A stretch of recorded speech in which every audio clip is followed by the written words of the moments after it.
Le Dit du Mistral de Olivier Mac Bouchard. Prologue.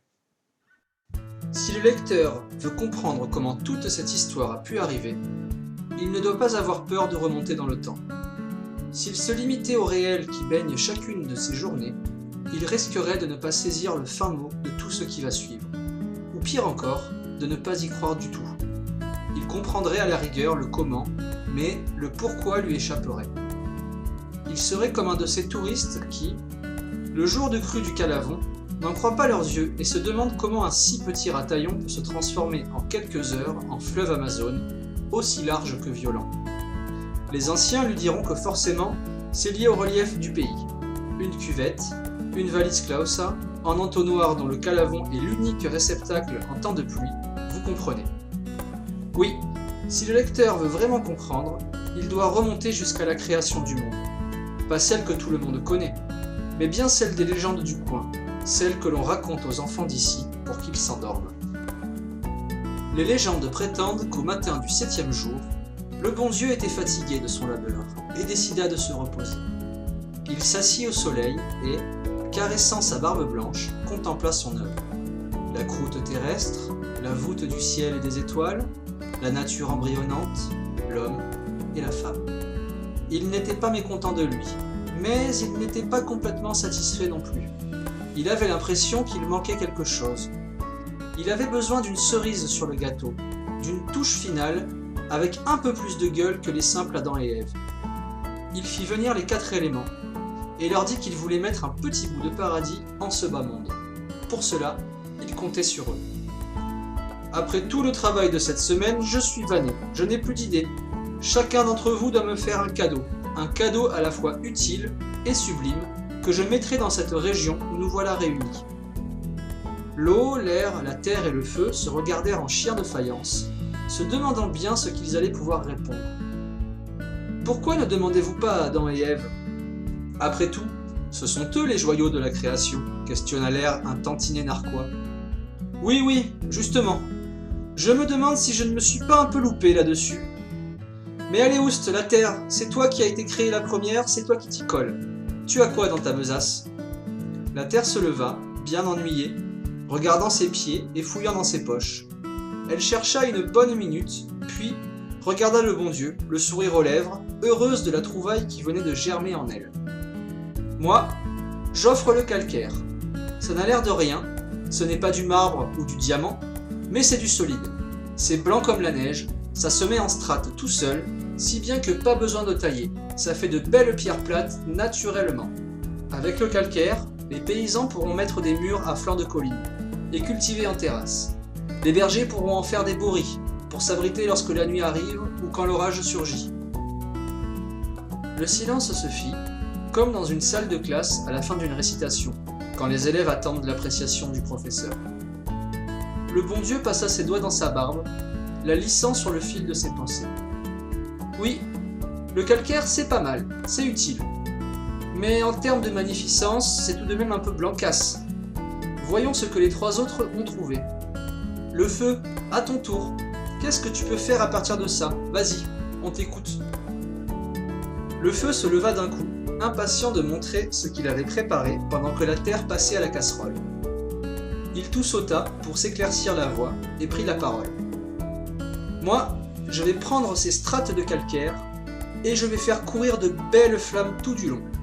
Le blanc, je le prends et je le fracasse. Je l'expose à toutes les couleurs que mes flammes peuvent avoir. De la flamichette du briquet jusqu'à la torchère du pain qui crame, je donnerai au calcaire le pourpre et l'écarlate, le jaune topaz et le rubis, le vert luciole et le bleu pétrole. Et tout ça en falaise, en apic et en cheminée de fée. Moi, j'offre le plus beau des cadeaux, l'ocre. Eh bien voilà de la magnificence. Bon, je garde l'idée. Ça m'a l'air très bien. Allez Lo, maintenant c'est à toi. Montre-moi ce que tu as en réserve. Lo se leva, jetant des regards fuyants de tous les côtés, faisant son possible pour éviter de croiser les yeux du bon Dieu. Elle ne disait rien et restait silencieuse. Allez Oust, on n'a pas toute la journée, dit le bon Dieu. Je n'ai rien, répondit Lo. Allez, arrête ton cinéma, montre-nous ce que tu as, dit un ton plus haut le bon Dieu. Mais puisque je vous dis que je n'ai rien trouvé, se mit à pleurnicher l'eau. J'ai beau chercher, tout ce que j'ai ne convient pas. C'est le problème avec ce pays, il n'y a pas d'eau. La mer, elle est à 2 heures de là, et si je la fais monter, vous pouvez dire adieu aux calanques. De la pluie, il suffit que je fasse tomber quelques gouttes pour délayer votre calcaire, pour délaver vos ocres. Et de toute manière, comment voulez-vous que je fasse venir la pluie? Avec ce soleil, vous croyez que la raïs, elle vient par l'opération du Saint-Esprit? Chaque année, ça va être la même chose, sécheresse sur sécheresse, rien en été, et pas beaucoup en hiver. Puisque je vous dis que je n'ai rien. Il y a bien la rosée du matin, mais en termes de magnificence, la rosée, ça pourra repasser. Quand je dis que je n'ai rien, ça veut dire que je n'ai rien de rien. Le bon Dieu est sévère, mais il est aussi miséricordieux. Il comprit que l'eau avait vraiment cherché, qu'elle n'avait vraiment rien trouvé, et qu'il valait mieux ne pas continuer à la faire bisquer. Bon, ce n'est pas la peine non plus de se mettre dans ces états-là. On va réfléchir et trouver une solution ensemble. Je suis sûr qu'on va trouver quelque chose de très bien. Les autres éléments, assis à l'ombre d'un figuier, se regardèrent. De l'envie plein les yeux. Le bon Dieu répondait à la place de l'eau. Elle avait bien de la chance. Il se disait que c'était injuste. Mais pas un n'ouvrit la bouche, et chacun regarda ses pieds. Bon alors, montre-moi ce que tu as déjà dans la région. On a le lac de Sainte-Croix, mais ce n'est pas franchement la porte à côté. On a le Rhône et la Durance aussi, mais ce n'est pas non plus tout proche. Non, il nous faut quelque chose du coin, que les gens trouveront ici et pas ailleurs. Le Rhône, ils peuvent le voir à Lyon, et la Durance, ils peuvent la voir à Sisteron. Qu'est-ce que tu as comme rivière autour de la montagne, à proprement parler? J'ai beaucoup de petites choses, mais rien de bien gros. L'Aiguebelle, l'Aiguebrun, la Doha, le Rimaillon, la Sénancole, beaucoup de cailloux et des trous d'eau par-ci, par-là. Quand je vous dis qu'il n'y a rien, je n'invente pas, j'ai déjà cherché. Ma foi, c'est justement parce qu'il n'y a rien qu'il doit bien y avoir une solution. La nature est comme moi, elle a horreur du vide. Elle cache sa beauté dans sa simplicité. Ces cailloux et ces trous d'eau, ils doivent bien se jeter quelque part. Non, soit ils retournent direct dans la nappe, soit ils se perdent dans la plaine, dit d'un ton résigné l'eau. Eh bien, à partir d'aujourd'hui, je veux que chaque goutte qui tombe du ciel entre cette montagne et la montagne de Lure aille dans tous ces rimaillons, et que tous ces rimaillons aillent dans une seule et même rivière. Cette rivière, ce sera le Calavon. Insignifiant chaque jour de l'année, il se réveillera les jours de gros orages, grossira autant qu'un fleuve et arrachera tout sur son passage. Ses flots seront alors belliqueux, et emporteront tout jusqu'à la mer, les agneaux comme les serpents. Le Calavon rappellera aux habitants du coin, au moins une fois par an, que la nature reprend toujours ses droits. Et que s'ils peuvent se croire au paradis ici, un rien pourra les en priver, dit le bon Dieu. Il fit une pause. Il réfléchissait à la tournure que prenaient les événements et ne semblait pas mécontent. Dans un sursaut, il se rappela qu'il y en avait un qui n'était pas passé, celui-là même qui regardait ses pieds avec beaucoup d'attention. « L'air, c'est à toi. Attention, tu as eu le temps de préparer, je serai exigeant. » L'air prit la parole à reculons, comme si on venait de le surprendre en train de préparer un mauvais coup. Il parlait d'une voix sourde qu'on avait du mal à entendre. Moi, j'ai regardé dans ma besace ce que j'avais en stock. Je prends ma rose des vents et je vois qu'on a déjà de beaux effs dans cette région. Venant du nord, on a la tramontane, qui nettoie tout de la montagne jusqu'à la mer. De l'est, on a le levant, aussi doux qu'il est humide. De l'ouest, on a le narboun, qui amène l'hiver après l'automne et le ramène d'où il vient au printemps. Au sud, on a le sirocco, qui se coltine quand même toute la mer Méditerranée, pour faire le trait d'union entre les sables du Sahara et ici. Le bon Dieu le coupa net. Eh oh, tu te stoppes là. Je ne t'ai pas appelé pour que tu me fasses l'inventaire des stocks et me décrives par le menu tout ce qui existe déjà. Je le connais mieux que toi. Passe directement au prochain chapitre. J'allais y venir. Je vous présente mon petit dernier qui vient de naître dans une grotte près de Burzet. C'est mon Kaganis. Je l'ai appelé Mistral. Vous vouliez de la magnificence, vous ne serez pas déçus. C'est un enfant terrible, un petit malpoli qui peut dépasser les 100 km/h en rafale. Il a une personnalité à décorner les bœufs, toujours à faire les 400 coups.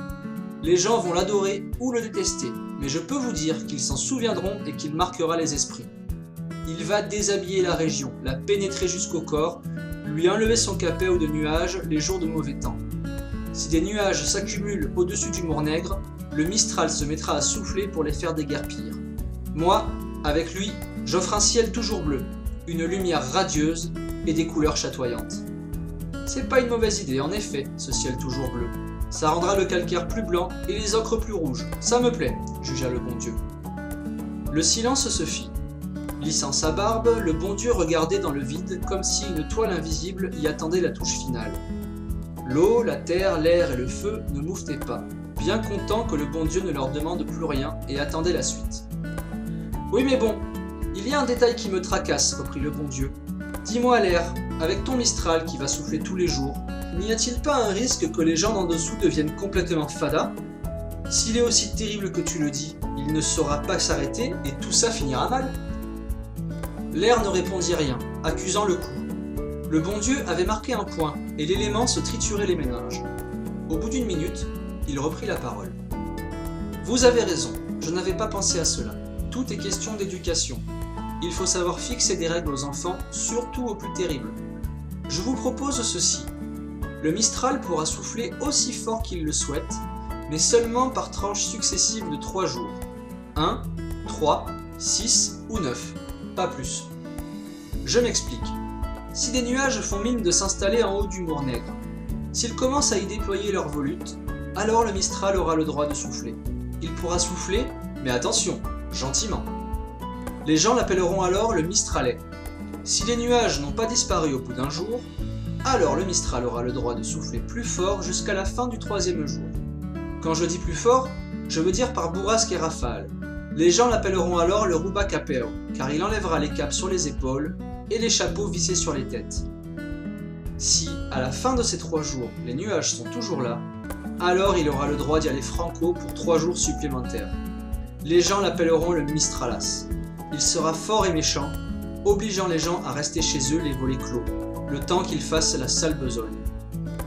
Si, à la fin de ces 6 jours au total, le beau temps complet n'est toujours pas revenu, alors le Mistral pourra souffler de toutes ses forces. Il aura carte blanche sur les cumulus pour 3 jours de plus. Le ciel bleu devra impérativement être revenu au bout de ces 9 jours, et les gens appelleront alors le Mistral par son titre de noblesse. Son nom à rallonge, celui qu'on annonce dans les antichambres et qui retourne les portières. Le broufounier des Mistral. 1, 3, 6 ou 9. Le Mistral devra compter ses jours. Il fera comme ça, et pas autrement. Le bon Dieu ne répondit rien, approuvant en silence. Les 4 éléments le regardaient, et le voyaient en train de faire tourne et retourne dans sa tête. Parfait, parfait. Là, je crois qu'on commence à tenir quelque chose. Oui, avec cette règle du 3, 6 ou 9, je pense qu'on tient le bon bout. Avec ce calcaire, cet ocre, ce calavon et maintenant ce Mistral, oui, ça commence à prendre forme, réfléchit-il à voix haute. Que le luberon soit, ordonna le Créateur. Et le luberon fut.